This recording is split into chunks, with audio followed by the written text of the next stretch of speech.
Yep, that's me. You're probably wondering how I ended up in this situation. I know the first instinct you have when you saw that picture is, I knew it! Solar explodes! Solar catches fire! Solar is not reliable! Well, hold on. I know this is not me trying to sugarcoat anything or trying to justify anything.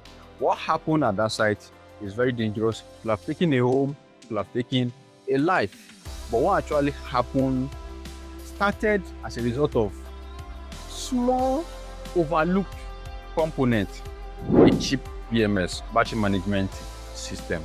Stay with me, because by the end of this video, I'm going to tell you what to avoid, what to look out for as an end user. And as an installer, I also have one or two for you by the end of this video. Welcome back to the channel. My name is Bashir from Interdem and I'm the chief surgeon.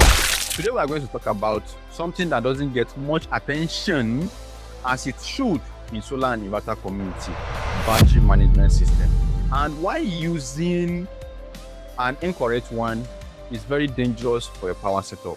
Now, what is running behind this video? This client was using a 48 volts lithium battery, blue carbon to be precise, and if you are familiar with blue carbon, you know this to stack 24 volts, 24 volts. So they stack two together to make 48 volts.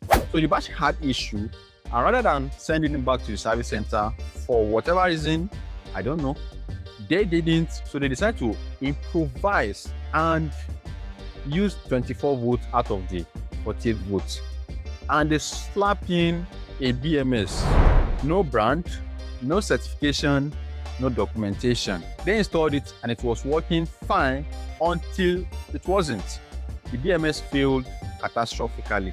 It was no longer regulating and it could no longer handle the load. And that's what ignited what we are seeing in this picture. A burnt inverter, burnt wiring, scorched walls, and a near disaster. Now, what exactly is a BMS and why does it matter so much in a lithium battery? BMS is the brain of your lithium battery pack. It controls everything like cell voltage, cell's temperature, state of charge, and cell's discharge rate. Now, a good BMS will protect its cells from overcharging, over-discharging, cut off power when temperature is too high that can maybe lead to short circuits that can eventually cause fire. A bad BMS will do none of those things reliably. When it fails with energy, the kind that can start a fire. Now let's talk about the conversion they did, 48 volts to 24 volts. Converting a 48 volts lithium battery to 24 volts is not just about reducing the numbers of cells and swapping BMS. A 48 volt system contains of 16 cells, while a 24 volt system contains 8 cells. So when you change the voltage configuration, you are practically restructuring everything. The BMS you want to use must specifically be rated and designed for 8 cells configuration, which is 24 volts. Max voltage of the BMS must align with max voltage of the 8 cells. Cutoff voltage for the BMS must align with cutoff voltage of these 8 cells. So getting these things wrong can create problems that can easily be avoided. Now, as an end user, what are your own responsibilities to avoid this kind of catastrophe? Number one, which is the most important one, if you get this right, you might not even need the other things I want to list. Use a competent installer with a visible portfolio. The second one is collect your manual for your battery or data sheets if your battery is DIY assembled. Now, when you have your manual or data sheets, the first thing you want to check, you see these things, they are not stressful. You don't need to do any form of heavy reading. At the first page of each manual, these informations are there. Check for maximum discharge current of that battery or the BMS. The maximum discharge current for the BMS is basically the maximum discharge current for the entire battery. So check it. What value is it? Make sure the maximum discharge current is higher than the maximum DC current of whatever inverter you choose to use.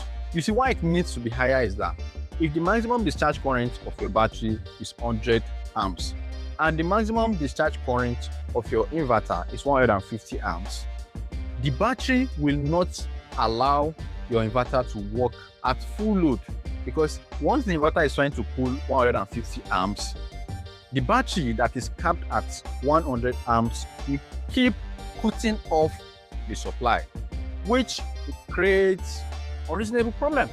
Another thing is check for the recommended charge current. This one you don't really need to bother yourself about it, but if you are somebody that have time to go through this thing, check for recommended charge current. There is maximum discharge current and maximum charge current, and there is recommended charge current. There's a reason why the battery manufacturers put it as recommended charge current. Work within that value, or just confirm with your installer if that's the value they are working with. The last one is, if your battery and inverter can communicate, be sure that that communication is successful. If you can check it yourself, do. And if you cannot check it yourself, make sure to remind your installer that, is it communicating? If they are communicating, the information from the battery and the inverter is going to move seamlessly, and they'll be able to talk to each other seamlessly. And now for the installer, if your client suggests a configuration that is not safe and dangerous, it is your responsibility to educate them why that configuration and not work and why it's dangerous. If they insist on working with that configuration, it is also your responsibility to decline that job.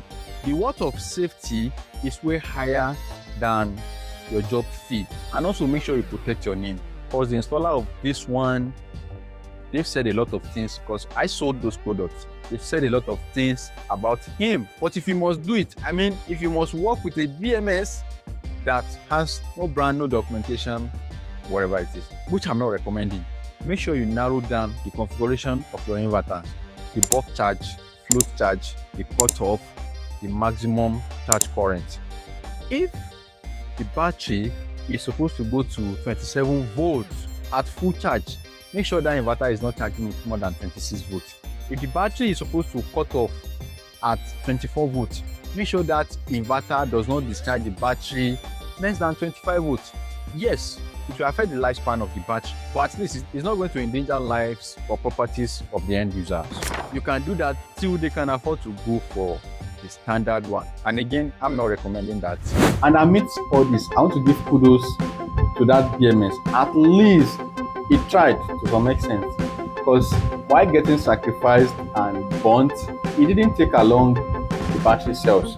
So it was still able to cut off whatever it is that damaged it from the cells. The cells are still intact. So kudos to the no brand BMS. And that's all for today.